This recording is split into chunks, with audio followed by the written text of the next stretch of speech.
Jemaat yang diberkati dan dikasihi oleh Tuhan, Shalom. Shalom. Selamat pagi saya ucapkan kepada kita semua. Saya yakin dan percaya meskipun kita beribadah dari rumah masing-masing, tidak akan menghambat, tidak akan mengurangi sukacita kita untuk beribadah kepada Tuhan. Amin. Saya yakin dan percaya bahwa hadirat Tuhan ada di masing-masing rumah Bapak Ibu Saudara sekalian. Bapa di surga, pagi hari ini Tuhan kami datang kepadamu dengan penuh ucapan syukur. Karena kami tahu bahwa Tuhan Yesus senantiasa menolong hidup kami. Pagi hari ini Tuhan masih berikan kami kesempatan untuk beribadah kepadamu. Biarlah ibadah kami pagi hari ini boleh menaikkan sukacita kami, boleh senantiasa menguatkan kami untuk kami terus bersukacita, untuk terus kami tetap kuat di dalam Tuhan, di dalam kami menjalani hari-hari kami Tuhan. Terima kasih Tuhan, terima kasih Yesus. Pagi hari ini Tuhan kami serahkan seluruh hidup kami. Biarlah ibadah kami adalah ibadah yang berkenan dan menyukakan hati Tuhan. Di dalam nama Tuhan Yesus Kristus. Haleluya. Amin. Shalom. Tuhan Yesus tetap baik. Amin. Haleluya. Saya akan percaya bahwa kita tetap merasakan dan melihat kebaikan Tuhan begitu nyata dalam hidup kita. Kecaplah dan lihatlah betapa baiknya Tuhan itu. Amin.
Apapun dan bagaimanapun keadaan kita, mari kita tetap terus menyembah Tuhan, mengagungkan Tuhan.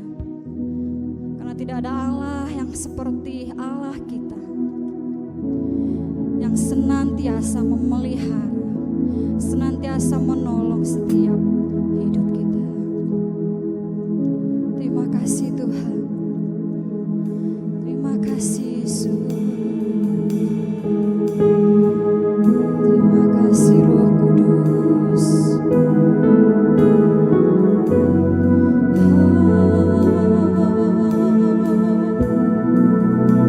Kami menyembah. Mari Bapak Ibu yang di rumah, mari kita agungkan Tuhan pagi hari ini. Naikkan syukur kita kepada Tuhan, karena Dia baik, Dia baik, teramat baik dalam hidup kita. Yesus,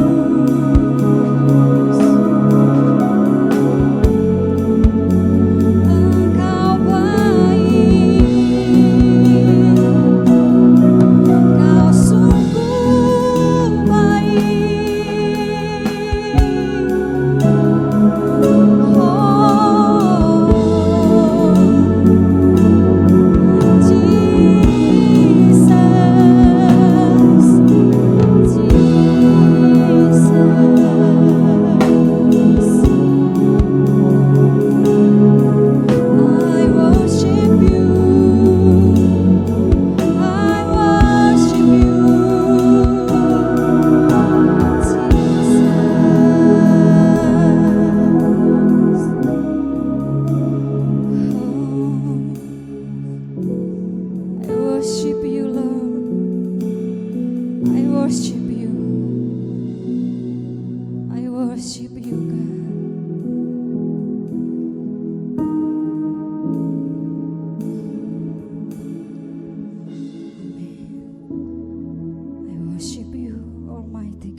tidak ada seperti Engkau di muka bumi ini. Kami bersyukur Tuhan. Kami bersyukur kami mengenal Engkau. Kami sangat bersyukur. Terima kasih Tuhan, terima kasih Yesus. Terima kasih. Terima kasih Tuhan, kami mau siapkan hati kami untuk mendengarkan kebenaran firman-Mu. Roh Kudus tuntun kami, tuntun pikiran kami, supaya firman-Mu berakar kuat dalam hidup kami. Supaya kami terus meyakini bahwa di setiap musim Tuhan tetap ada memberkati kami. Di setiap musim Tuhan tetap ada melindungi kami. Di setiap musim Tuhan tetap ada menjaga dan memelihara kami Tuhan. Kami percaya kepadamu. Kami percaya kepadamu Yesus. Terima kasih Tuhan.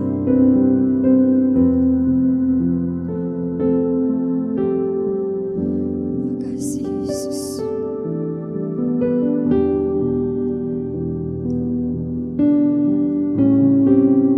Haleluya Yesus. Terima kasih Tuhan.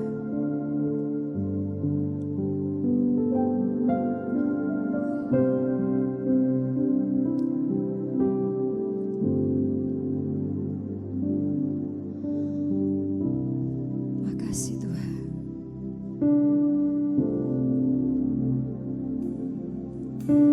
Musim akan selalu berganti. Kasih Tuhan tetap abadi.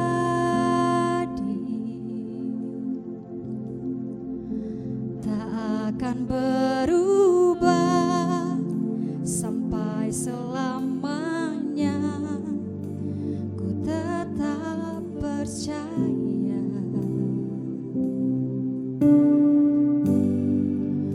Ku yakin Tuhan memberkati. Ku yakin Tuhan melindungi.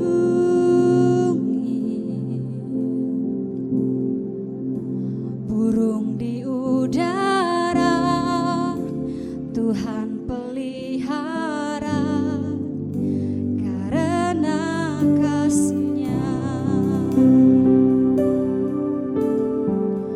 Tuhan selalu menolongku,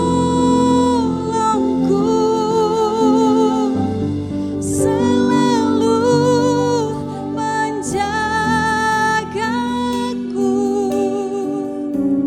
Sehelai di rambutku tak akan terjatuh tanpa seizin-Mu.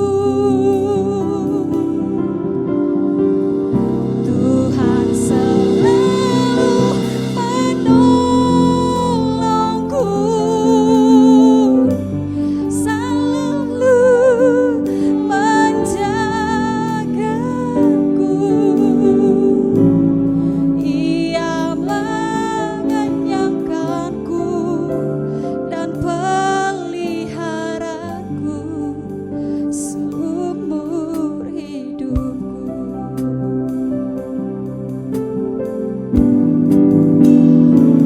Yakin Tuhan memberkati. Ku yakin Tuhan melindungi.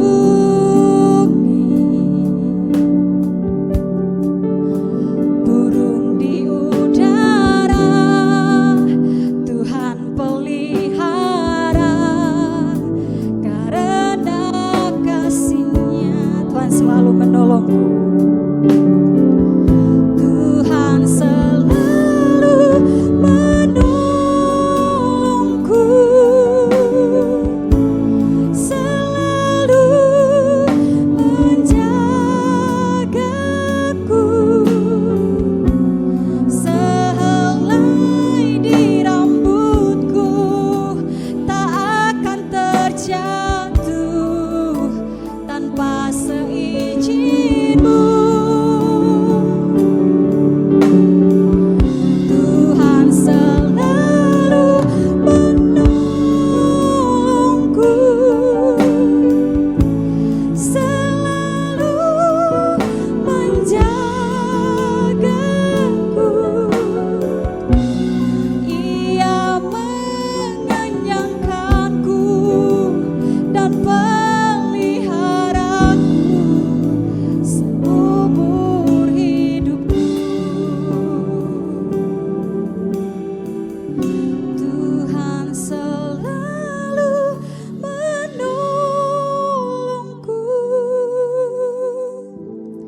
selalu menjagaku.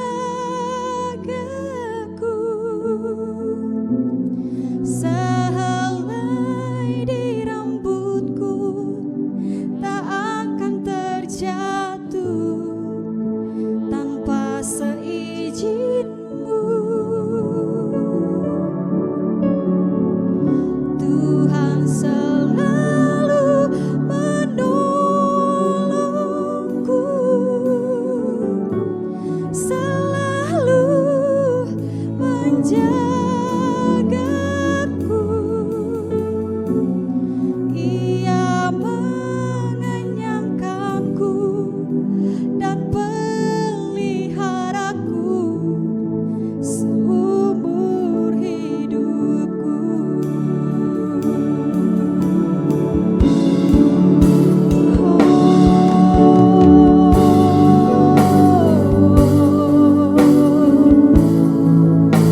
Tuhan selalu menolongku.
Seumur hidupku.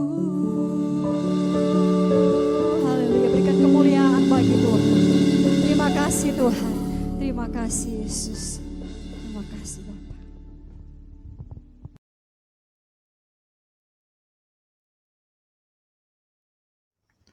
Shalom, selamat hari Minggu teman-teman yang dikasihi Tuhan. Sebelum kita masuk dalam firman Tuhan, mari kita berdoa. Bapa di surga, terima kasih untuk hari Minggu ini. Kami datang kepadamu, kami mau merenungkan kebenaran firman-Mu Tuhan. Roh Kudus tolong kami. Roh Kudus beri kekuatan kepada kami ketika kami mau mendengar dan mau mengerti kehendak-Mu Tuhan.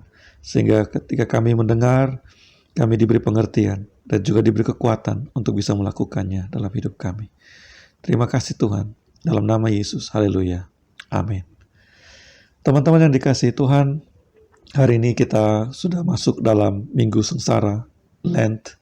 Dan hari ini renungan kita ada dari Markus pasal 1. Markus pasal 1 ayat 9 sampai 15. Markus 1 ayat 9 sampai 15 saya akan bacakan untuk kita semua. Yesus dibaptis Yohanes. Pada waktu itu datanglah Yesus dari Nazaret di tanah Galilea, dan ia dibaptis di sungai Yordan oleh Yohanes. Pada saat ia keluar dari air, ia melihat langit terkoyak, dan roh seperti burung merpati turun ke atasnya. Lalu terdengarlah suara dari sorga, "Engkaulah anakku yang kukasihi, kepadamulah aku berkenan." Segera sesudah itu roh memimpin dia ke padang gurun.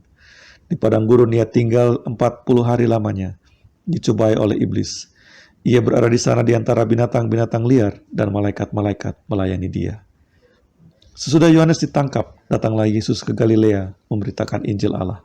Katanya, "Waktunya telah genap, kerajaan Allah sudah dekat. Bertobatlah dan percayalah kepada Injil."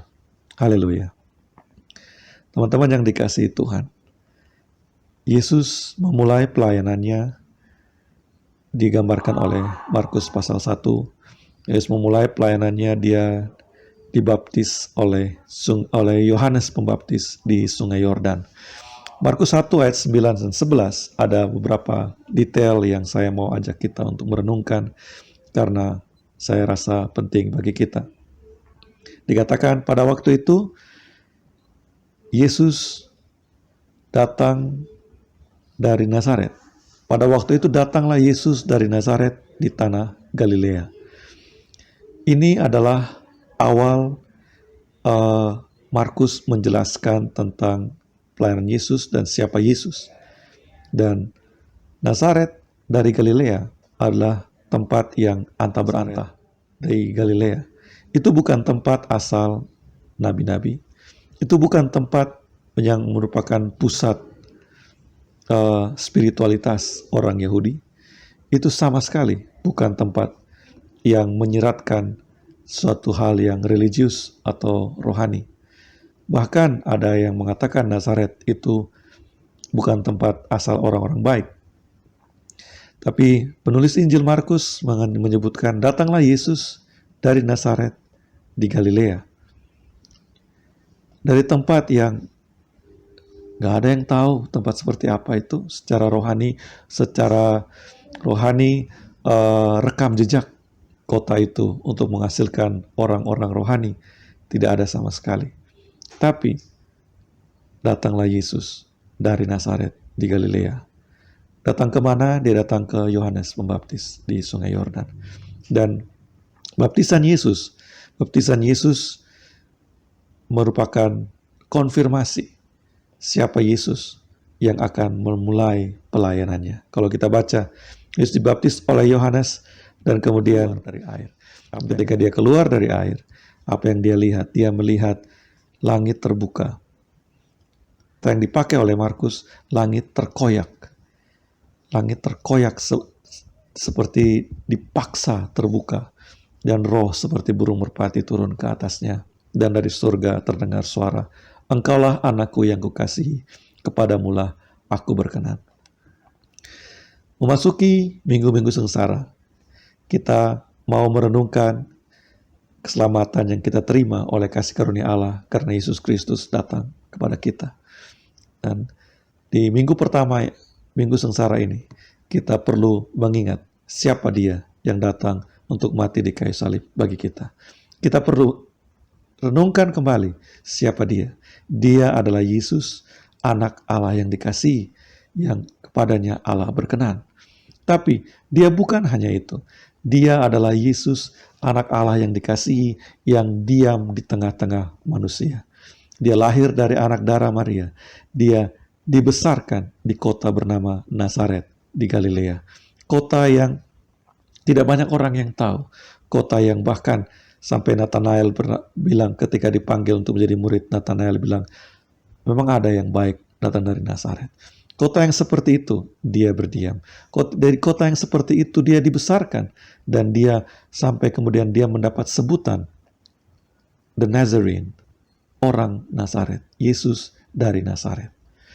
Ketika kita mau menyiapkan diri kita untuk merenungkan kasih karunia Allah yang begitu besar yang telah datang kepada kita, kita perlu ingat kasih karunia itu datang dengan cara seperti apa. Kasih karunia itu datang dengan cara Allah memberikan yang terbaik darinya. Anak Allah sendiri yang dikasihi, yang dikenannya, Allah berikan untuk datang ke dunia ini. Tapi dia bukan datang dengan tiba-tiba muncul dari langit lalu melayani manusia. Dia lahir ke tengah-tengah manusia dan dia dibesarkan dalam keluarga tukang kayu di Nazaret. Artinya apa? Artinya dia manusia, dia mengerti hidup manusia seperti apa. Dia menjadi manusia seutuhnya seperti kita. Merenungkan Yesus dari Nazaret yang datang untuk melayani kita akan sangat berharga bagi kita di minggu-minggu sengsara, di tahun yang membawa banyak sengsara ini, kata banyak orang. Dan kalau kita baca selanjutnya, apa yang terjadi? Dia dipimpin roh ke padang gurun. Dan penulis Injil Markus tidak menulis detail pencobaannya seperti apa.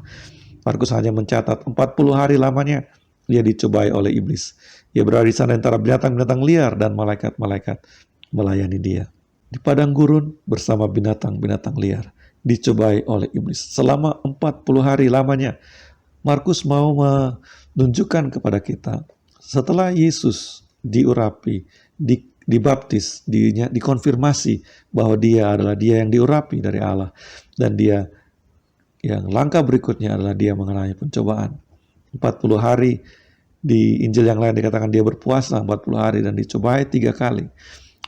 Markus menuliskan 40 hari ia tinggal di padang gurun, dan di situ ada iblis, di situ ada binatang-binatang liar yang dan menunjukkan kepada kita itu bukan tempat yang wajar untuk seorang berada, tapi Yesus memilih berada di sana. Kenapa? Untuk menyiapkan dirinya melayani umat manusia, untuk ikut merasakan apa yang umat manusia rasakan dengan cara yang paling ekstrim. Tapi Yesus tidak sendiri karena ada malaikat-malaikat yang melayani dia. Ini menunjukkan bahwa dia bersama dengan penyertaan Allah bersama dengan dia. Dia tidak sendirian. Dan kemudian Yesus tampil di Galilea memberitakan Injil Allah. Waktunya telah genap. Kerajaan Allah sudah dekat. Bertobatlah dan percayalah kepada Injil. Bapak Ibu yang dikasihi Tuhan, teman-teman yang terkasih, Minggu sengsara itu artinya apa? Lent itu artinya apa? Dalam kalender gereja kita melakukannya setiap tahun. Setiap tahun akan datang masa mengenang sengsara Yesus ini. Tapi setiap kali itu datang, apa yang kita lakukan? Kita merenungkan siapa kita, dan kita merenungkan siapa Dia yang datang bagi kita. Itu adalah hal yang penting sekali saya kira untuk kita ingat hari ini juga. Kenapa? Karena ketika kita menjalani hidup kita bertemu dengan kenyataan hidup, soal-soal penghidupan. 1 tahun pandemi melanda dunia dan kita menemukan soal-soal penghidupan menjadi hal yang sangat serius bagi kita. Bagi gereja menemukan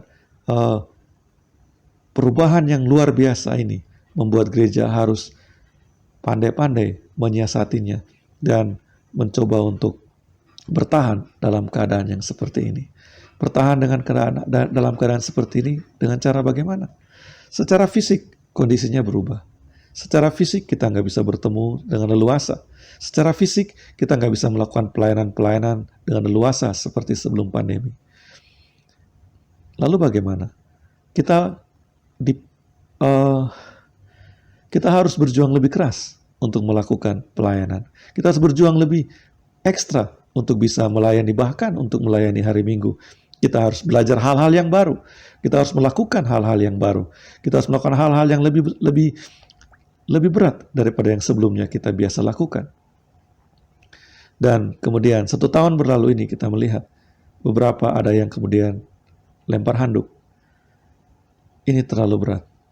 Beberapa yang kemudian menjadi skeptis. Beberapa yang kemudian ya sudahlah, mau bagaimana lagi. Teman-teman yang dikasihi Tuhan, Minggu sengsara datang lagi. Dan Minggu sengsara berarti kita merenungkan sengsara Yesus, salib Yesus. Minggu sengsara penting bagi kita untuk menyadari bahwa kekristenan simbolnya adalah salib. Simbol kekristenan bukan emas. Simbol kekristenan bukan mahkota. Simbol kekristenan bukan piala. Simbol kekristenan adalah salib. Dan salib itu ditanggung oleh Yesus dari Nazaret. Anak Allah datang ke dunia ini itu sendiri adalah sesuatu yang manusia susah pahami.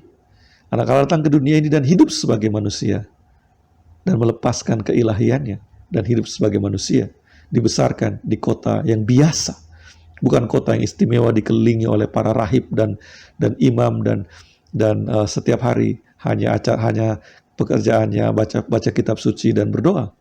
Dia hidup di tengah manusia sebagai anak seorang tukang kayu, dan dia hidup bekerja membantu ayahnya yang tukang kayu, dan dia hidup di Nazaret seperti orang biasa, orang dari Nazaret. Dan waktunya tiba, dia datang untuk mulai pelayanannya. Dan Alkitab menegaskan, dia bukan orang biasa, karena dia adalah anak Allah yang dikasihi dan dikenan oleh Allah. Yesus seperti ini yang datang kepada kita.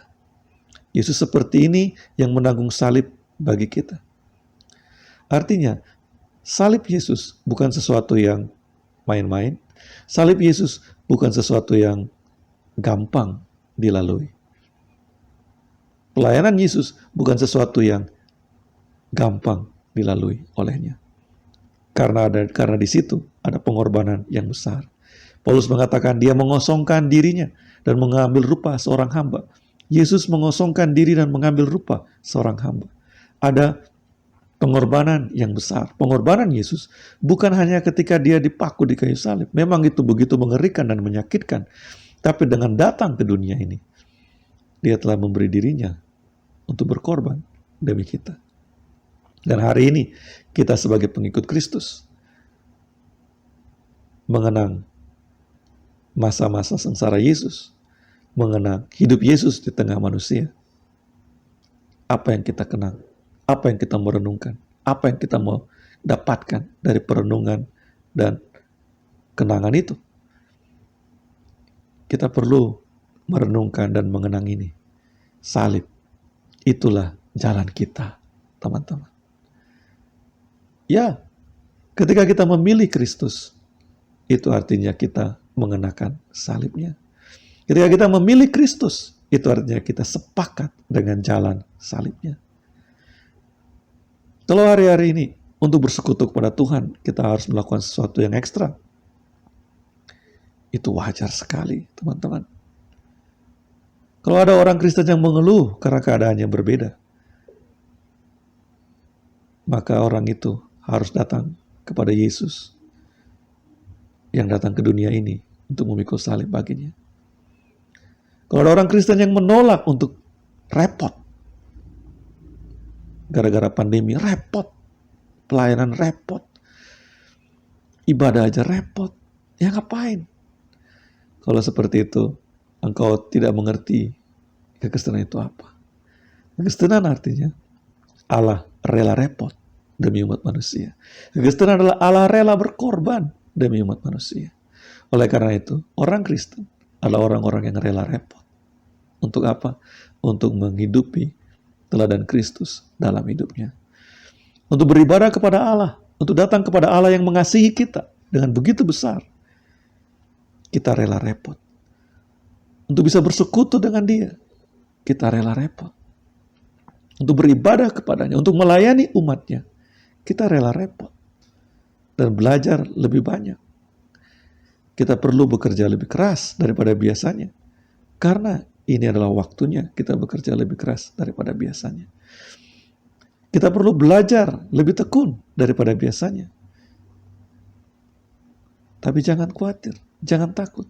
Karena kita hanya sedang melakukan apa yang merupakan jati diri kita. Kekristenan bukan agama yang malas. Kekristenan adalah gaya hidup yang bekerja keras dan belajar senantiasa. Pikulah yang kupasang dan belajarlah padaku. Yesus memanggil setiap orang yang letih lesu dan berbeban berat. Kalau mau dapat kelegaan, kalau mau dapat shalom, kalau mau dapat damai sejahtera dari Allah, kita harus bekerja keras dan belajar, terus belajar. Itu teman-teman yang dikasihi Tuhan. Tantangan bagi kita dalam Minggu Sengsara tahun ini adalah bagaimana kita tetap bisa merenungkan dan menghayati salib Kristus dalam keadaan yang berbeda. Dan bagi saya, keadaan yang berbeda ini justru akan membuat kita semakin teruji. Apakah kita sungguh-sungguh Kristen atau tidak? Apakah kita sungguh-sungguh pengikut Kristus atau tidak? Kita tidak bisa datang ke gereja, lalu bagaimana? Kita berhenti beribadah karena nggak bisa datang ke gereja? Kita tetap beribadah. Kenapa? Karena beribadah kepada Allah dalam Kristus Yesus itu bukan soal kita ada di mana, tapi soal hati kita ada di mana. Kalau hati kita terpaut kepada Allah dalam Kristus Yesus, kita tetap datang untuk beribadah. Hari Minggu, kita nyalakan HP, nyalakan komputer untuk nonton siaran online. Keadaannya beda sama sekali dengan kalau kita datang ibadah hari Minggu di gereja. Ada asar yang menyambut, kita ada duduk di kursi, ada saudara di kanan dan kiri, dan kita bisa langsung mendengar pujian penyembahan, dan ikut memuji dan menyembah. Suara kita juga ikut didengar di situ. Keadaannya berbeda sekarang. Lalu kemudian bagaimana sikap kita ketika kita beribadah? Kalau sikap kita berubah, atau bahkan prioritas kita berubah, kita perlu merenungkan apa yang kita pahami tentang kekristenan kita. Keadaan berubah. Hari Minggu kita tidak datang ke gereja lagi. Hari Minggu kita tidak memasukkan uang ke kantong persembahan. Kenapa? Karena ya nggak ada kantong persembahan. Kita di rumah kita sendiri. Dan kita harus lebih sedikit. Kita jadinya gereja meminta kita menjadi lebih repot sedikit. Karena harus transfer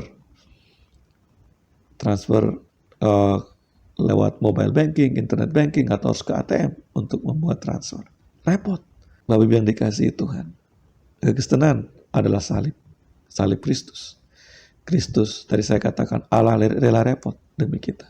Kristus rela repot demi kita. Dan hari ini, pesan Yesus kepada kita semua adalah, waktunya telah genap. Kerajaan Allah sudah dekat. Bertobatlah dan percayalah kepada Injil. 2000 tahun telah berlalu, tapi pesan ini saya kira tetap relevan bagi kita hari ini. Apakah kita sungguh-sungguh percaya kepada Injil? Apakah kita sungguh-sungguh menantikan kerajaan Allah? Apakah kita sungguh-sungguh mau menjadi bagian dari kerajaan Allah? Kekristenan kita, teman-teman, jangan jadikan itu hanya sekedar basa-basi. Jangan jadikan itu hanya sekedar agamawi. Tapi biarlah itu jadi gaya hidup kita. Gaya hidup orang yang percaya kepada Allah dalam Kristus Yesus. Kerajaan Allah sudah dekat. Kristus ada bagi kita. Roh Kudusnya senantiasa bersama dengan kita. Apakah kita mengasihi Dia? Apakah kita percaya kepadanya? Kalau kita sungguh percaya, kalau kita sungguh mengasihi, kita akan rela repot. Kita akan rela repot untuk pencet tombol subscribe dan nyalakan lonceng supaya setiap kali siaran streaming dimulai, kita tahu. Kita rela repot untuk mentransfer persembahan kita. Kita rela repot untuk membalas WhatsApp di grup. Kita rela repot untuk mengirim pesan lewat WhatsApp atau mengatur meeting online di Google Meet atau di Zoom atau di mana. Itu semua repot. Tapi kekristenan adalah salib. Dan salib itu repot. Berat dipikul. Kita memikulnya dengan sukacita karena Kristus telah memikulnya bagi kita. Apakah engkau percaya kepada Injil? Apakah engkau mau bertobat hari ini? Biarlah firman Tuhan hari ini mengganggu kita dan membawa kita dekat kepada Tuhan. Haleluya. Mari kita berdoa. Bapa di surga, kami mau bertobat hari ini. Kami mau datang kembali kepada salib Kristus. Kami mau memikul salib kami dan belajar dari Kristus. Biarlah hidup kami mencerminkan Kristus. Melalui hidup kami nama Tuhan dimuliakan. Melalui hidup kami jiwa-jiwa dilayani. Melalui hidup kami Tuhan, sungguh kemuliaan-Mu nyata di bumi seperti di surga. Dalam nama Yesus, Semua kita yang percaya katakan, amin. Haleluya. Tuhan Yesus memberkati kita semua. Bapa, kami bersyukur Engkau Allah yang luar biasa dalam hidup kami. Kami yakin Tuhan di masa pandemi yang masih berlangsung ini, Engkau Allah tetap setia dalam hidup kami. Ajar kami terus juga Tuhan setia untuk mengucap syukur kepadamu. Dan kami akan memberikan persembahan Tuhan, ucapan syukur, perpuluhan, pembangunan gereja, shenker, apapun yang Tuhan gerakkan saat ini dalam hati kami, untuk kami melepaskan berkat itu Tuhan. Engkau jangan tahan-tahan Tuhan, untuk umat-Mu menjadi berkat Tuhan. Terima kasih ya Bapa, biarlah Tuhan kasih setiamu terus bersama dengan kami. Kami mengucap syukur, Engkau Allah yang dahsyat dalam hidup kami. Di dalam nama Tuhan Yesus, kami mengucap syukur. Haleluya. Amin.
Shalom Bapak Ibu Saudara-saudari terkasih di dalam nama Tuhan Yesus Kristus. Selamat hari Minggu. Apakah Anda terberkati dengan firman Tuhan hari ini? Mari terus berjuang menjadi pelaku-pelaku firman yang bertumbuh dan berbuah bagi kemuliaan Bapa di surga.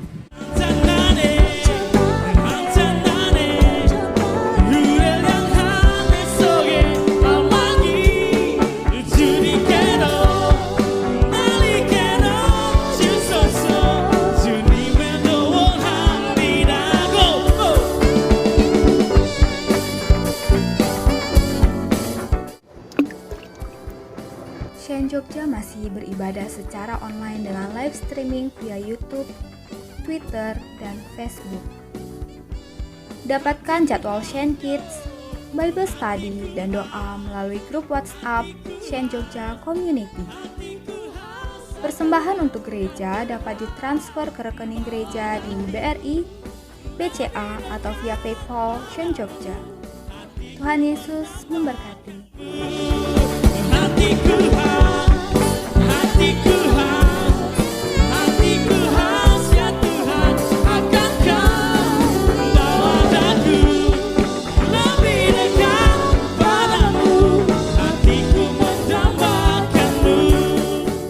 Jemaat yang dikasihi oleh Tuhan, kita akan menaikkan pujian iman kita di hadapan Tuhan. Call of God, we honor the call.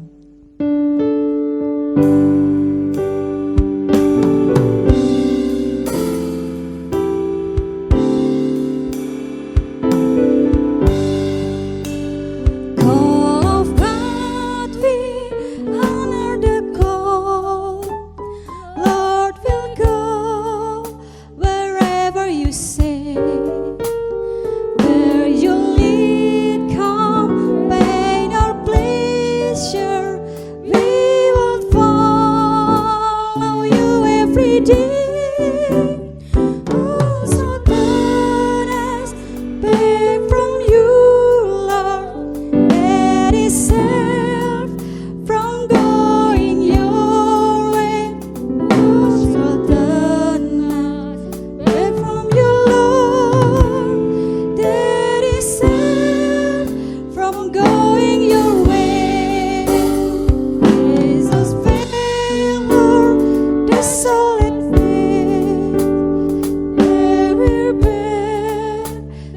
gospel you gave. Carry love through street like sundowners anywhere to save and to save.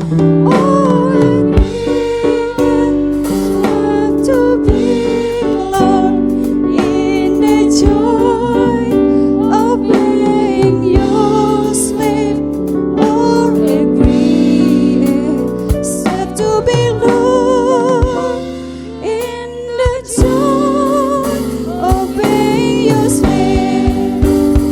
Honor, glory, power and praise, Lord, to you, you only are due. It is well us to carry greatest grace, to carry them to without blame or but all joy and grace to serve before you without blame. Love to be Lord, joy and thanks to serve you,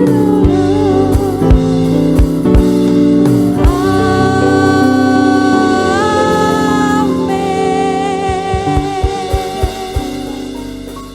Jemaat Tuhan, angkat tanganmu dan terimalah berkat Tuhan. Tuhan memberkati engkau dan melindungi engkau. Tuhan menyinari engkau dengan wajahnya dan memberi engkau kasih karunia.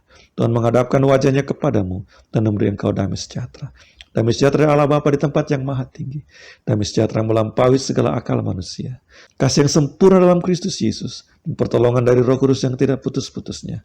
Berkati hidup kita semua dari sekarang ini sampai selama-lamanya. Sampai Maranatha Tuhan Yesus datang kembali. Berkat Tuhan mengalir dan terus mengalir dalam hidup kita. Karena Tuhan memanggil kita untuk menjadi berkat bagi sesama kita. Dan tutup dengan berdoa seperti Tuhan Yesus ajarkan kepada kita. Bapa kami yang di surga, dikuduskanlah namamu. Datanglah kerajaanmu, jadilah kehendakmu di bumi seperti di surga. Berikanlah kami pada hari ini makanan kami yang secukupnya. Dan ampunilah kami akan kesalahan kami, seperti kami juga mengampuni orang yang bersalah kepada kami. Janganlah bawa kami dalam pencobaan, tapi lepaskanlah kami daripada yang jahat. Karena Engkau yang punya kerajaan, kuasa dan kemuliaan sampai selama-lamanya. Amin. Haleluya. Tuhan Yesus.